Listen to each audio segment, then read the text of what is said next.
the Nazis started using the word Aryan to distinguish themselves from Jews. But then the word became a very common term for describing anything that is non-Jewish. So in this case, the Aryan site was just any place in Poland or anywhere that was not a camp or a ghetto for the Jews. Now, I spent the rest of the war, about 2 years after my escape, first in Warsaw, which is the capital of Poland, and then in Vienna, Austria, because I was captured again and sent there to another camp. Mostly I survived right under the noses of the Nazis, and you'll see later how it happened. I don't know how much you know and how much I can add to what you know already, but one thing I can assure you that this is rather special, should be for you and for me, because you will hear my story from an eyewitness. And this is not going to happen to you children. The eyewitness won't be here. That's right. But I must tell you two comments made at the onset. Escape from a Nazi camp or a ghetto was not easy, was not simple.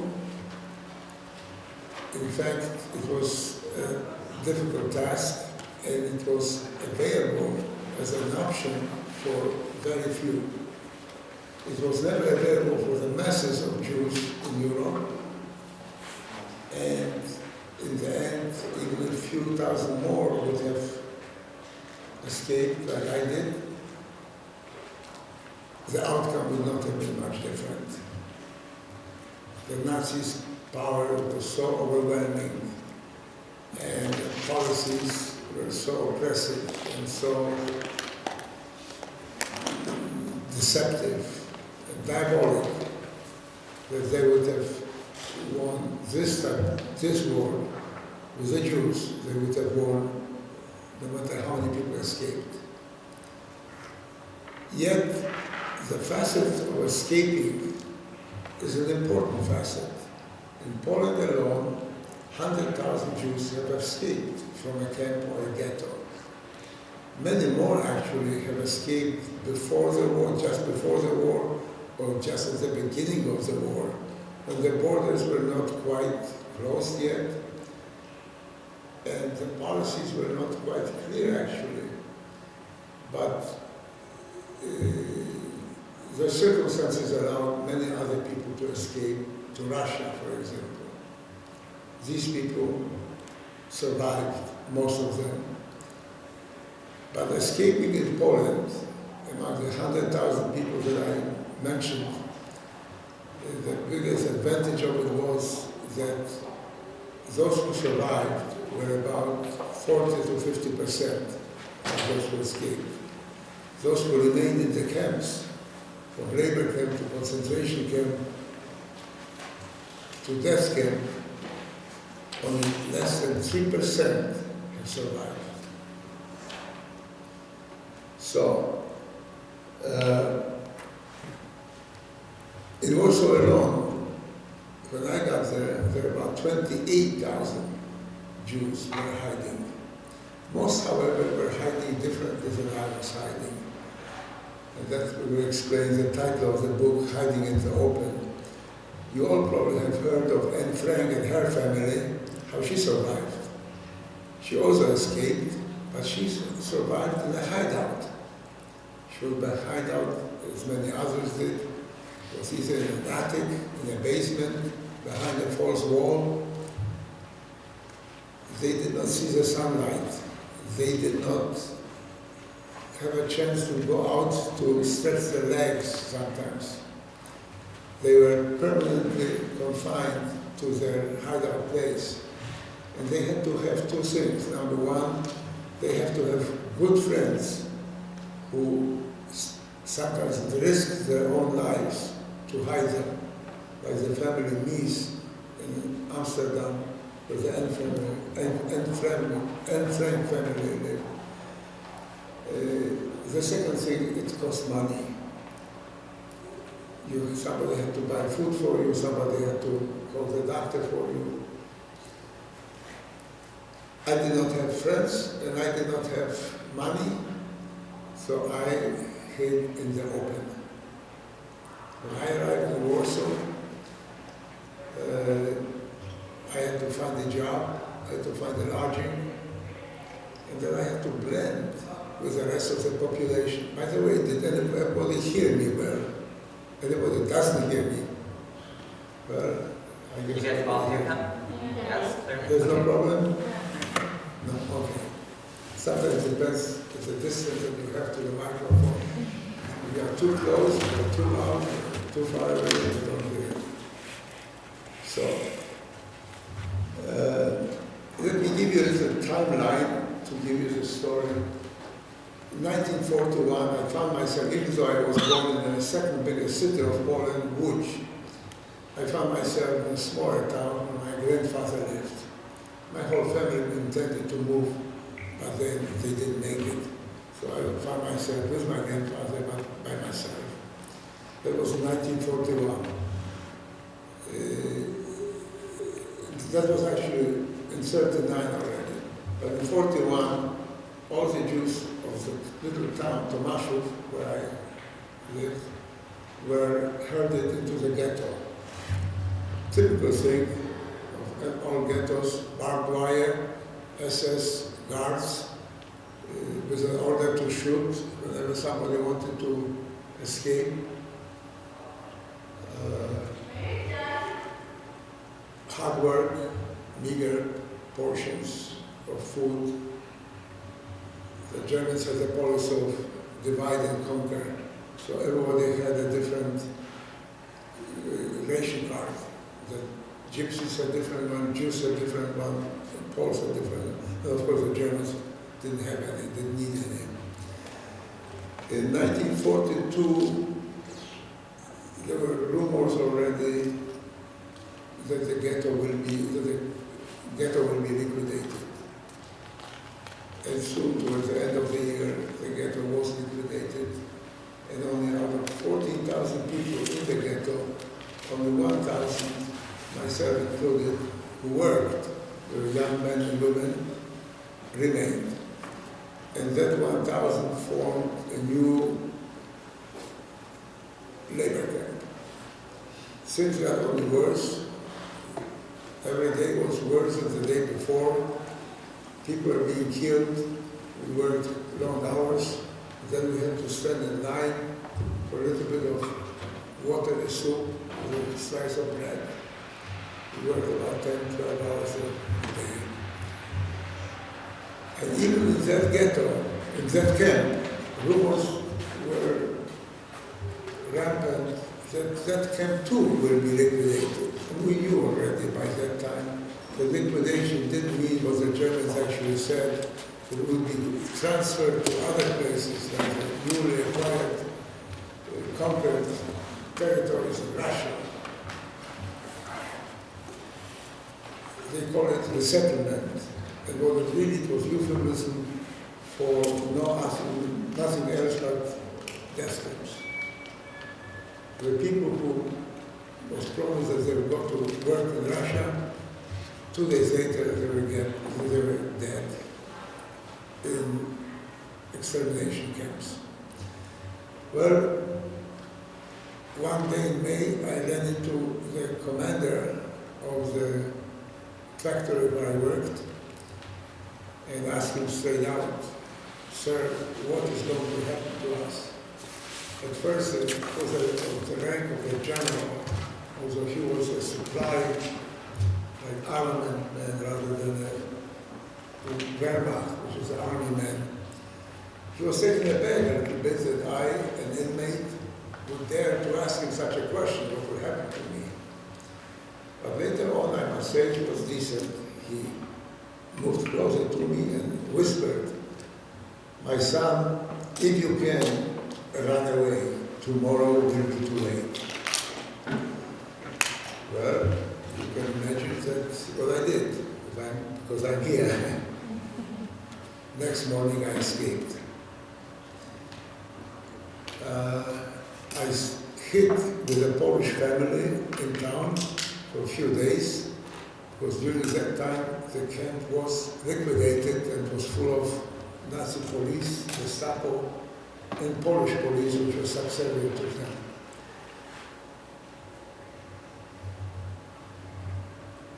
I waited a few days until everything quieted down and moved on to Warsaw.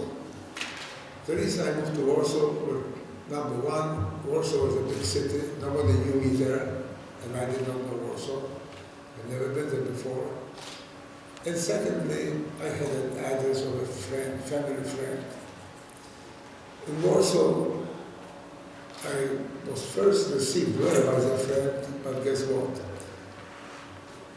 2 days later, 2 uniformed Nazis barged in where I stayed on the 7th floor of a building, beat me up, robbed me of everything I had, and told me that I'm going to get a car to get me to the Gestapo.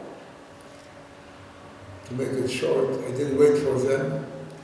I escaped from the department, was homeless for a few days, then I finally found a place to sleep, I found a job, and most importantly, to me at least it was, I found a way to join the Jewish underground, the same underground that actually fought, the remnants of those who fought in the Warsaw Ghetto Uprising, and then I joined 2 Polish undergrounds. Sounds a little strange, but why so many undergrounds? But I must tell you that politics always wins. They were just of different political part of the spectrum. The Nazis were losing their war. There was invasion on the French front from England by the Allies. And the Russian Red Army has pushed the Nazis all the way from Stalingrad to the gates of Warsaw, a distance of probably about 2,000 miles or more. But the Polish government in exile, which existed in London at the time, London had actually exiled governments from practically every country that was occupied by the Nazis during the war. The Polish government in exile gave order to the Polish underground to start a rebellion against the Nazis. They counted that the Russians who were right at the gate, just 2-3 miles from Warsaw, will step in and help, because after all, we were all allies. But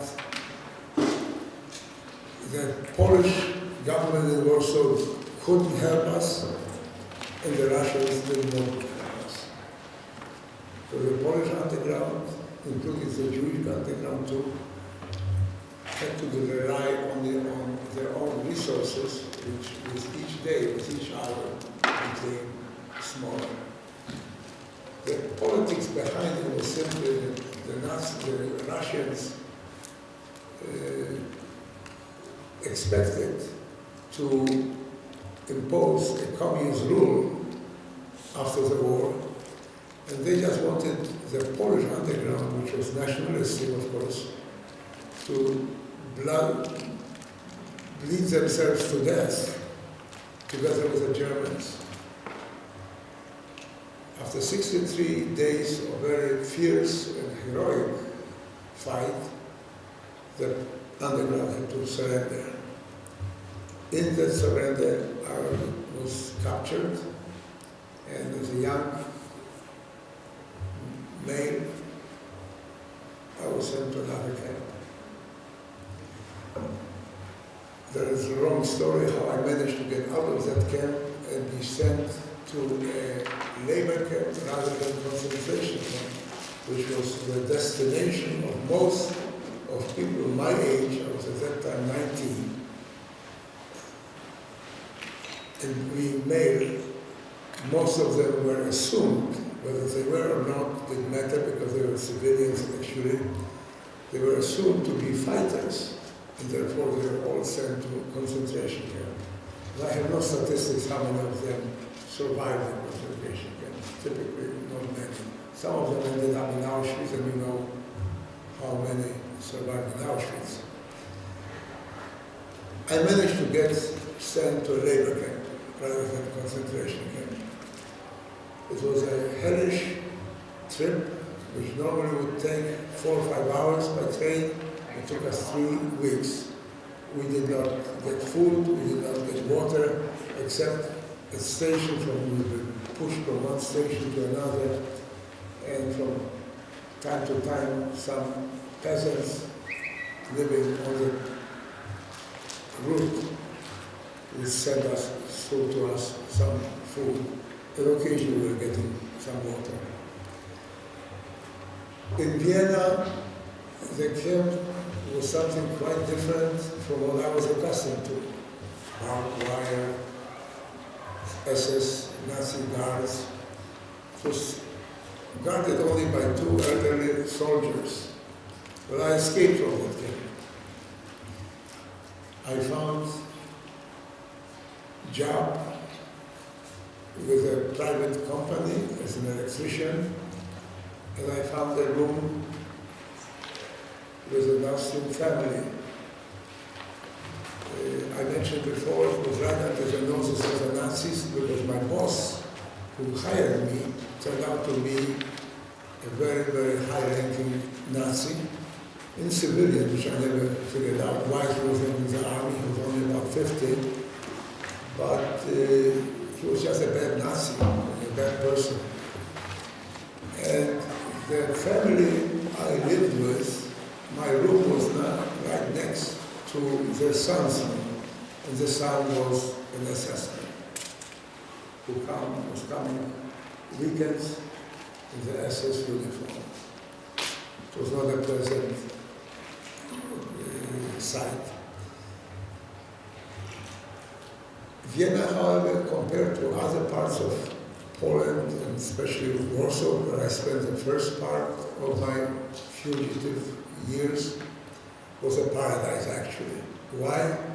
Because the Nazis never expected. They already made Vienna Judenrein, which means free of Jews, a long time ago. And they just never expected that the Jew was hiding in Nazi Vienna.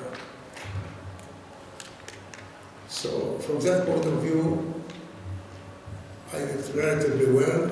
I was afraid actually more of the Allied bombing of Vienna than of anything else. In fact, the building I was working in was very badly damaged, and many people got killed and wounded.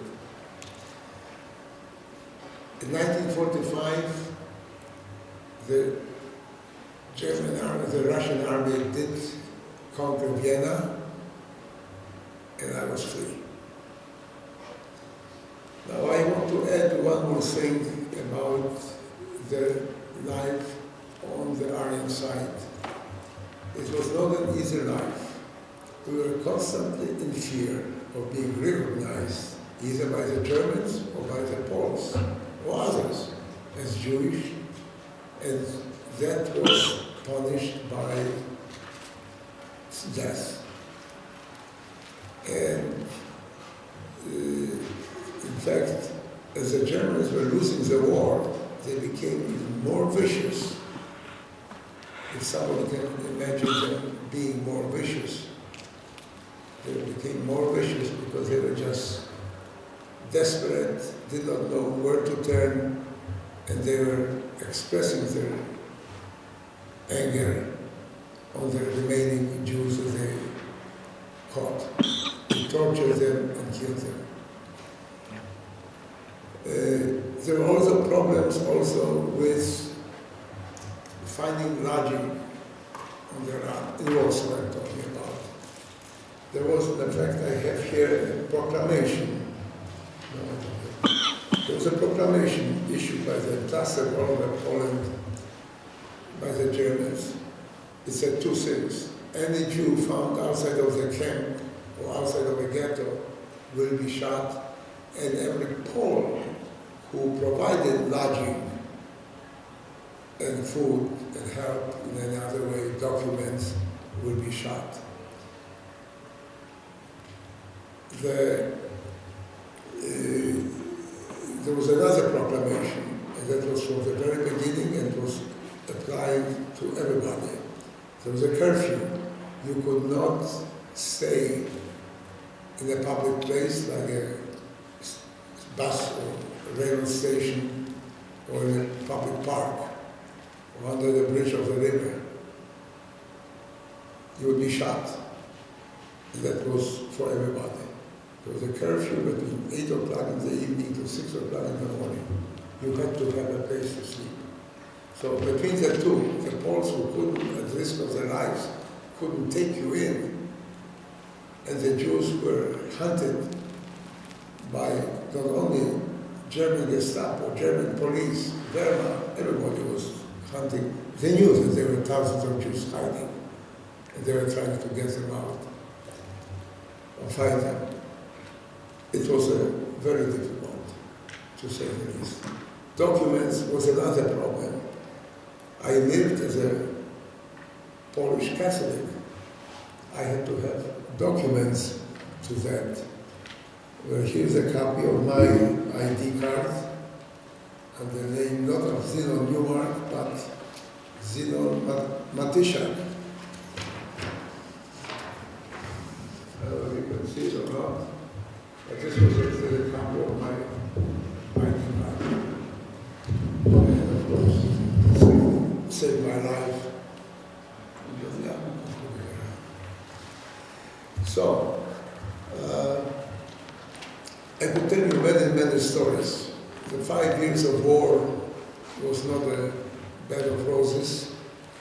You know about it already. But rather than me telling you what I know, which would take probably 2 weeks, rather than have an hour, I'd like to open it to your questions and tell you what you want to know, what you have wanted about, or what you would like to know. So please feel free to ask me. If I know, I'll answer it. If I don't know, I'll tell you so. To our world audience at that time, if you could have gotten on the radio and broadcast your life, what would you have said to the world at large, the free people? Well, there was such a way to notify the world at large. And the world at large was notified. The problem was not communicating what is happening in Europe under the Nazi occupation. The problem was that whatever was said fell on deaf ears. There was a very well-known courier of the Polish underground by the name of Jan Karski. Maybe you have never heard of him, but he was a real hero. He was around. A real hero. He was approached by the Jewish underground, among other things that he has done for Polish underground. I will take it off. Whatever he has done for Polish underground, which was continuously, he was a courier. He was going to London and back, and bringing in money, bringing in information and so on, organizing things. He was approached by the Jewish underground, and the Jews asked him, please tell the world what is happening. Next day, and he says, he'll do it, of course. Next day, they came back to him and they said, look, we want you not only to tell the world what we tell you, we want you to see it. And he agreed to that. They smuggled him first into the Warsaw ghetto to see the dying people on the street for hunger, for torture, how people are being herded into groups and shut down. Then they put him into a uniform of a Ukrainian guard at the death camp of Belzec, actually a sub-camp of it, called Izbica Lubelska, in the neighborhood of the city of Lublin. That's why Lubelska is an adjective of it. He spent a day there, and he saw crematoria.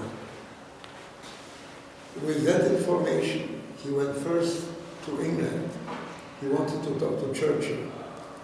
But the foreign minister, Anthony Eden, didn't want him to.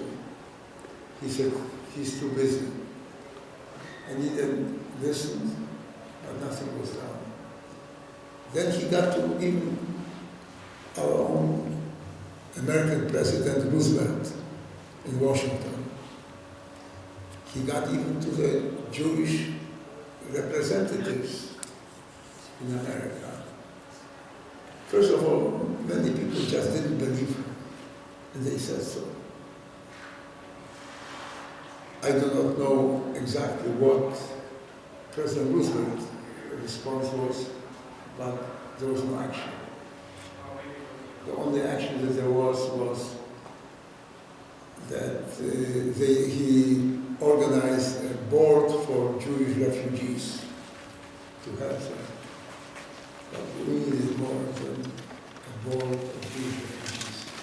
He also said, tell your people, this is a quote, tell your people, we are going to win the war. It was a hopeful note, but there was no help. So it doesn't matter what I would have said. I would have said the same thing, how terrible it was. Yes. Yes. Did you know Anne Frank Wait, personally? wait, wait. Go for it. Did you know Anne Frank? Anne Frank. No. Oh. Yes. Besides surviving, what was your goal for living? Besides from surviving.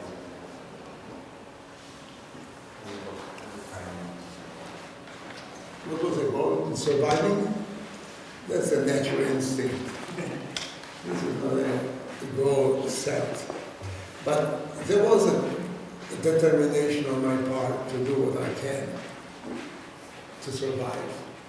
In fact, somebody once said, we never choose what's happening to us, but sometimes, and in this particular time, in particular case, it was rare and extremely, extremely difficult.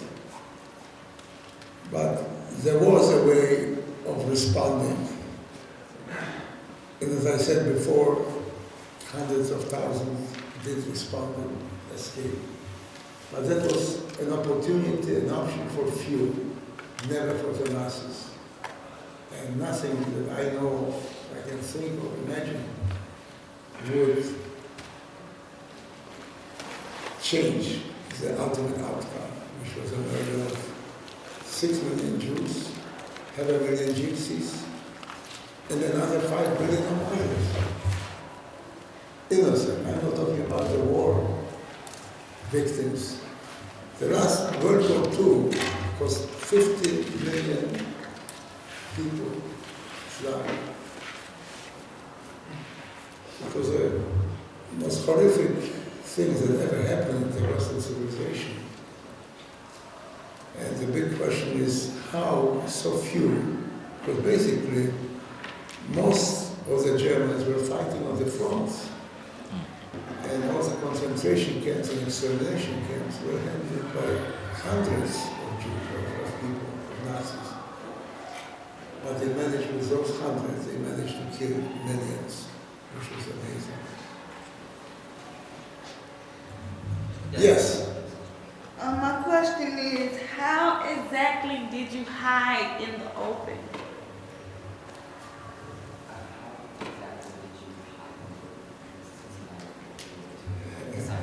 Good question. It was great, great difficulty. But I had some advantages. To pretend to be a Catholic Paul, I had to have some prerequisites, and then I have to adapt. The prerequisites, for example, were I had to acquire a Polish document. Well, I can tell you how I did. When I worked in the labor camp in Tomaszów, there were also Polish people working. I stole from a fellow who was my age I stole his labor card. Square and fair. Fair and square. And that was a document that I took with me when I escaped. But a little side story. His name was Alfons Machowiak. A few weeks after I escaped to Warsaw, I bought a birth certificate. But with a birth certificate, I had to, with a birth certificate, I applied for this ID card. But I didn't have it yet. So in the meantime, I went back to Tomaszów to retrieve some things I left with a Polish woman. At the junction railroad station, on the platform, I hear my name called out. I look back and guess who is there? The fellow from whom I stole the document. We were friends actually. We exchanged greetings, and of course he did not know that.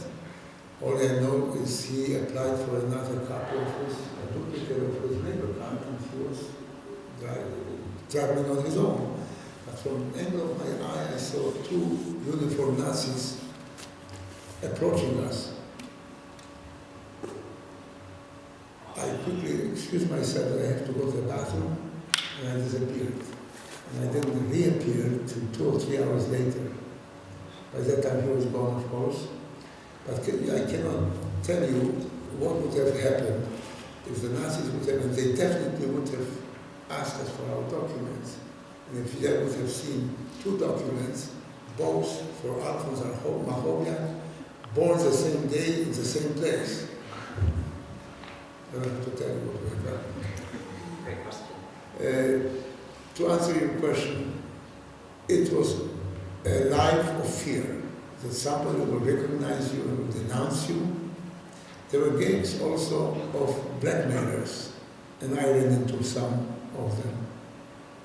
In fact, the friend that I went to visit in Warsaw, who received me, a lady, she became part of that gang. That's how two gendarmes or Nazis came to pick me up.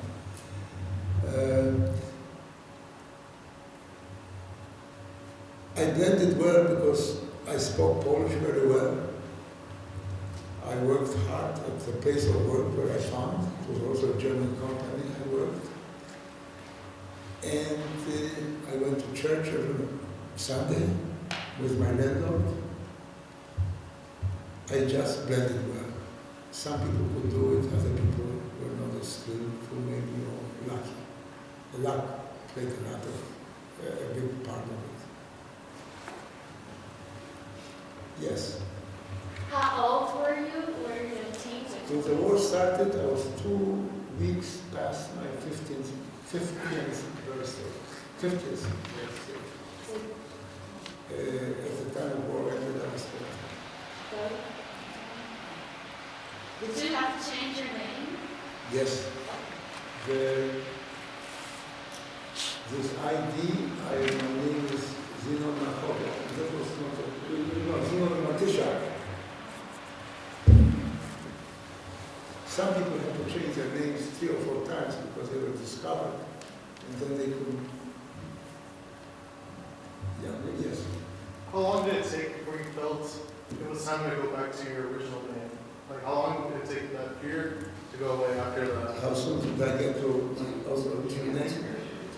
That was in Vienna, Austria, and that was probably about 3 days, because I had to go to there was a Jewish community center opened, and I went to that center, and I told them that actually I must tell you that I told them my name is Zenon Neumark, but I'm really Zenon Neumark. Thank you. Do you have a question? Yeah. Did you ever have any other experiences when you saw someone that you knew, or saw somebody that you knew who was on the other side of it, in trouble while you were in disguise, or someone else? Did you ever bump into anybody else that you knew, or see anybody else being harmed by the Nazis? If I understand your question correctly, so correct me if I'm not correct. No, it's okay, I'm not a terrible question. If I met somebody whom I knew, or somebody who knew me, met me while I was hiding. Right.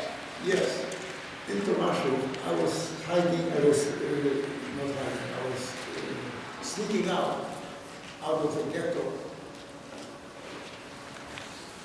Jews had to wear armbands. In other places they had to wear yellow star with the name Jew.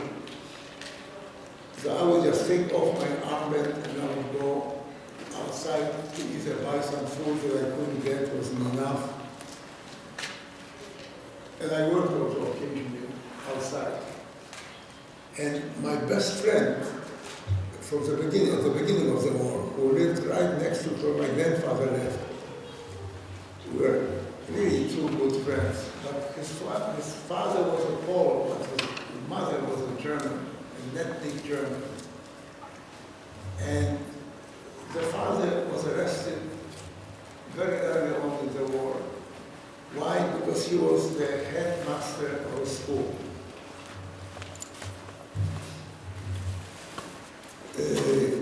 And the Germans had a policy in order to prevent any rebellions. They arrested and sent to concentration camps, and very often they killed the potential leaders of such a rebellion. The headmaster, he belonged to the group. So the father was gone. In the meantime, his mother signed a list of Volksdeutsche, that's of ethnic Germans, and they were privileged. Because as I mentioned before, every group had different ration cards, every group had different advantages. The closer you got to the German, the right German, what they called it, the better you had. His mother put the son, my friend, into the Nazi party or Nazi group. He was Hitler Youth Group. It's called Hitler Jugend. And we crossed each other on the street. I turned my head and he turned his head. This fellow, at the end of the war, he got killed by Polish friends who resented the fact that he switched sides. Yes, When you meet a German, just a moment. oh, sorry. When you meet a German nowadays, do you feel any hatred or resentment towards them?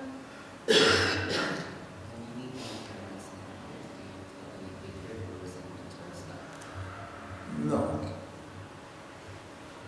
I cannot resent people whom I meet today because I have no ground for it. And just hating people is not good.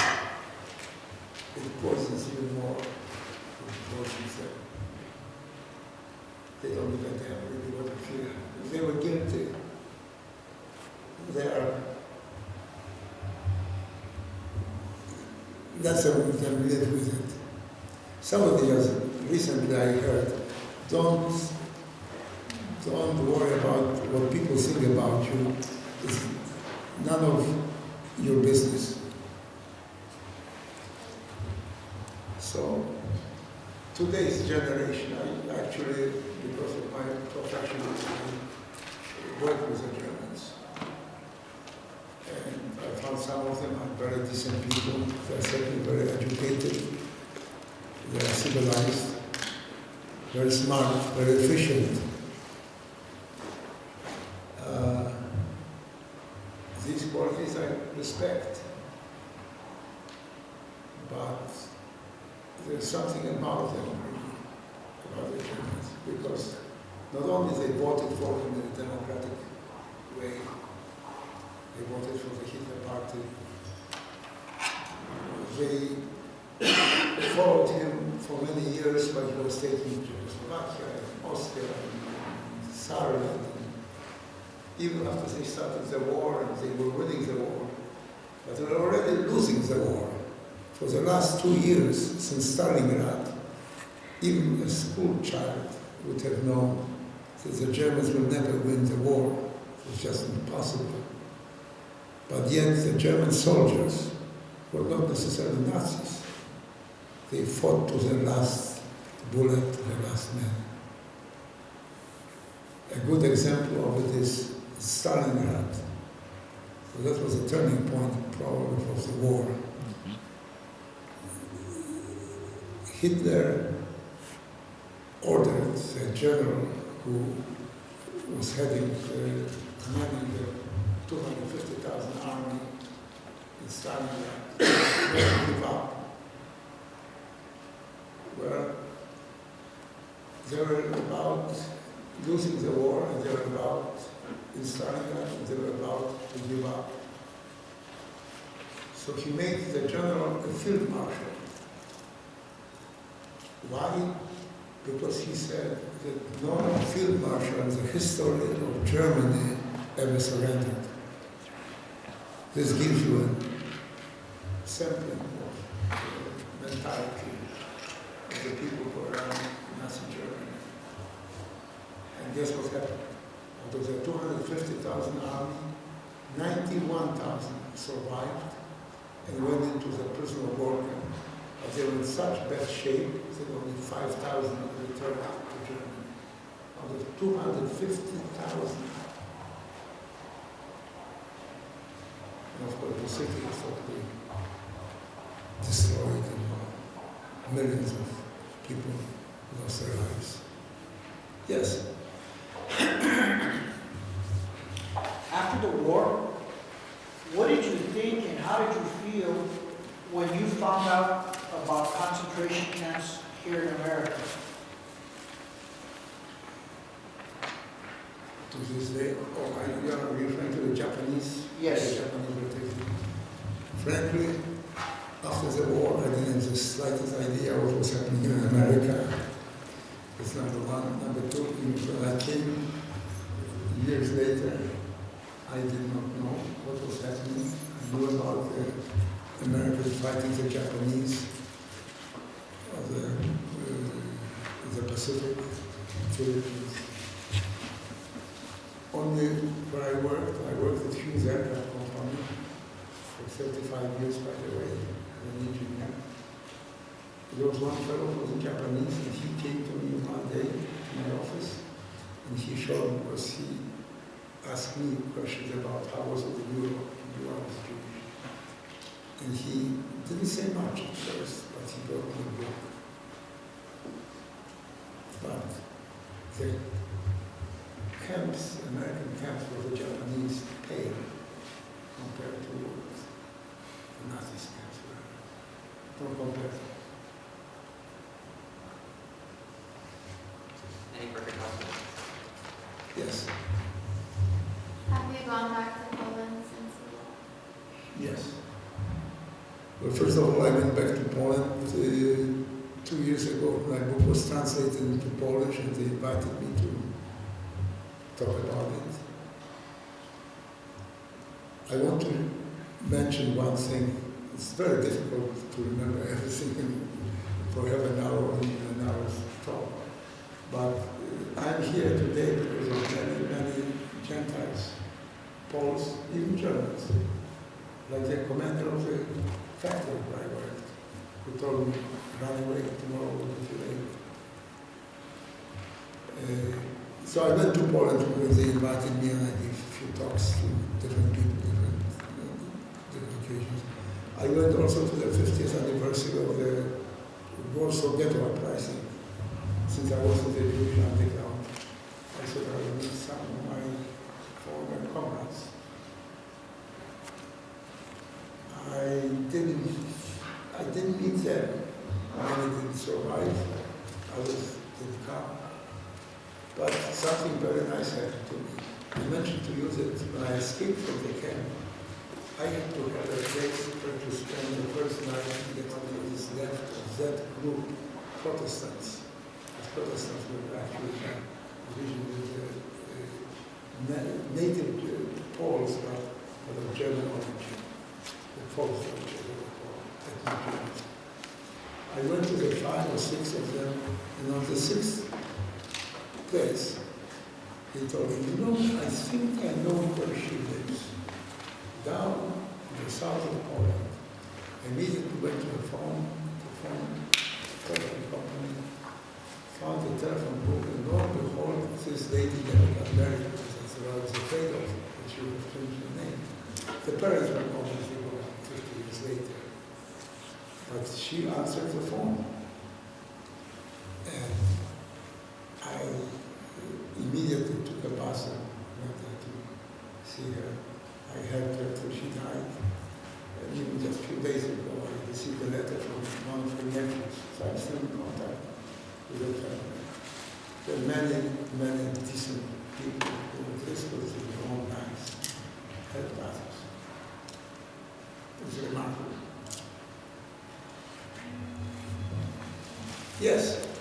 There are a lot of students here at City College that are fostering students, or they're surviving in different ways, different from how you survive, but it's all, very relevant. So I was wondering if you have some words for those students who are trying to get by every day, family situations, different responsibilities they I'm have. sorry, I didn't understand. Keep going. I'm wondering if you have some words you would like to share with different students here who are at City No, College. Maybe somebody has to come up here and come up. Yeah, okay. So, No, you can speak loud. oh, okay. Sorry.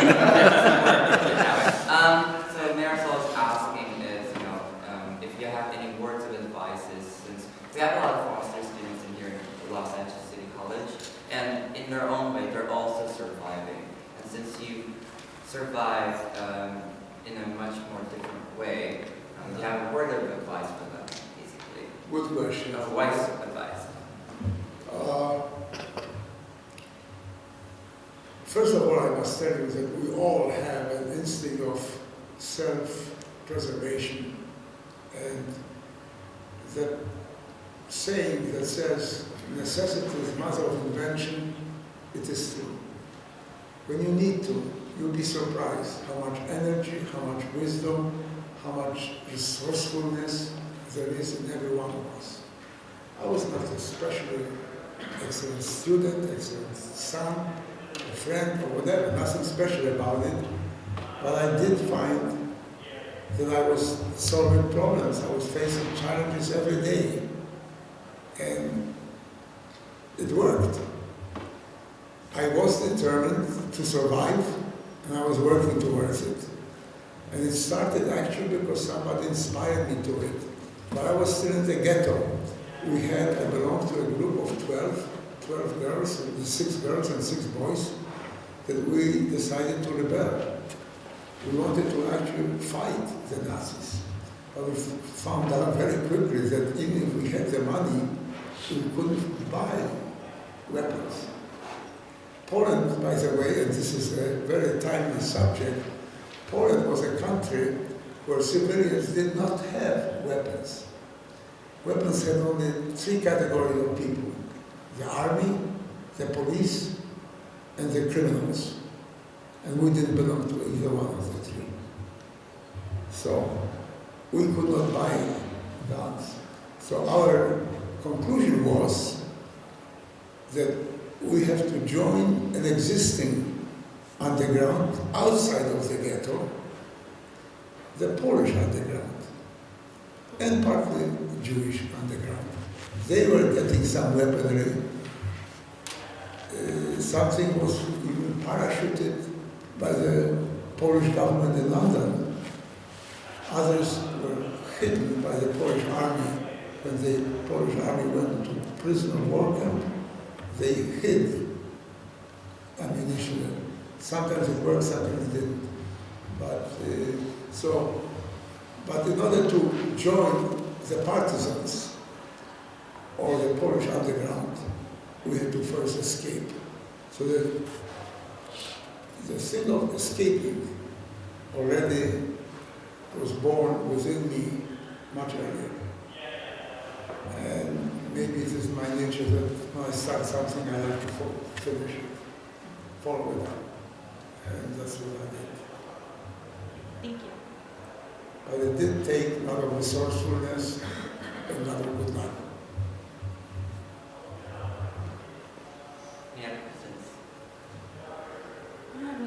question. Yes, go ahead. Yes. I'm not sure if I'm hearing this right, but I know he said it started in 1942, right? Or 1942. When did it start at 1942? What exactly started? no, in 1942 when he was in the camps, or is he saying the ghetto back in 1942? Right. I just want to make sure I was just hearing that right. If people were started being sent to the ghetto in 1942. Or camps, or whatever the name. It varied. In some ghettos opened, like because part of Poland was actually annexed. My hometown Łódź was annexed within months of the war started. So that ghetto started actually practically in 1940. That's why my parents could never get out anymore after they sent me out. In the city where I was, my grandfather lived, the ghetto was organized in 1941. And I think this was a German time when the ghetto started. And then they were liquidated in 42. Some of the people who remained were not resettled in Poles, were sent to the death camps. The people were put into labor camps. Nazi forced labor camps, of course. Do I answer my question? Your question? I think so. Not really. Yeah. Because I just want to know, basically, was that what you were saying? Is it an organization or what? You say it started in 1940, so is it an organization or just a camp or what is, I mean, I'm not really clear. Clarify what started in 1942. So she was just so it was a concentration You camp. still want a clarification? You need clarification on that? Yes. You essentially, I think you're asking what's the difference between the ghetto or the labor camp. Right, is it the same or different? Okay, good question. The ghetto, first of all, it encompassed a much larger area because in Tomaszów, there are 14,000 Jews who were put into that ghetto. And usually it was in the Jewish section of town. But Jews lived all over. So my family, my grandfather lived away from the ghetto area, the Jewish section.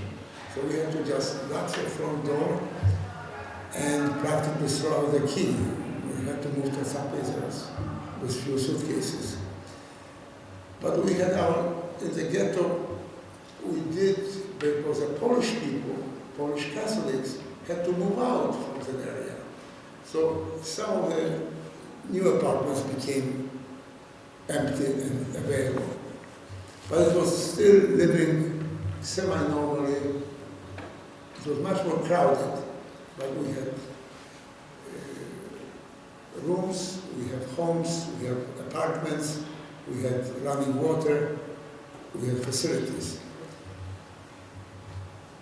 When these people, the 13,000 out of the 14,000 were sent to the death camp in Treblinka, 1,000 people remained.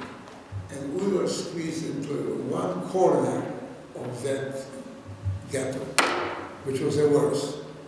The facilities were all outdoor, no running water. We were 5 or 6 to a room. And we were surrounded by a barbed wire with Nazi guards 24 hours a day. Yes?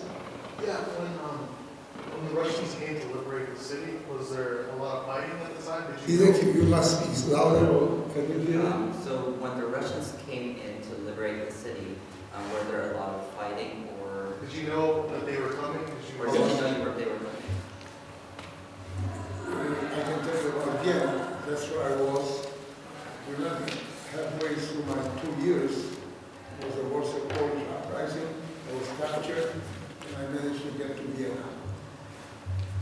Yes, Vienna, in fact, the place where I lived in Vienna was defended by the Nazis. It was on the other side of the Vienna Canal. I don't know if any of you were in Vienna.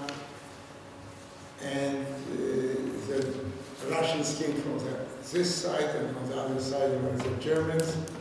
They were barricaded in the very multi-story homes, and as soon as they blew up all bridges across the canal, and the Russians came in, not knowing anything. They just sent in their engineers to build new bridges, and then as soon as the bridge was ready, the masses, and the Russians always came in masses, so thousands of them were crossing the bridges, and that's when the fire started with machine guns. And again, the bridges were pumped out, ruined, and then the Russian engineers came again and built new bridges, this new wave of soldiers. When I finally crossed the canal, I had to step on 3 layers of bodies. There were so many dead. There was a fight.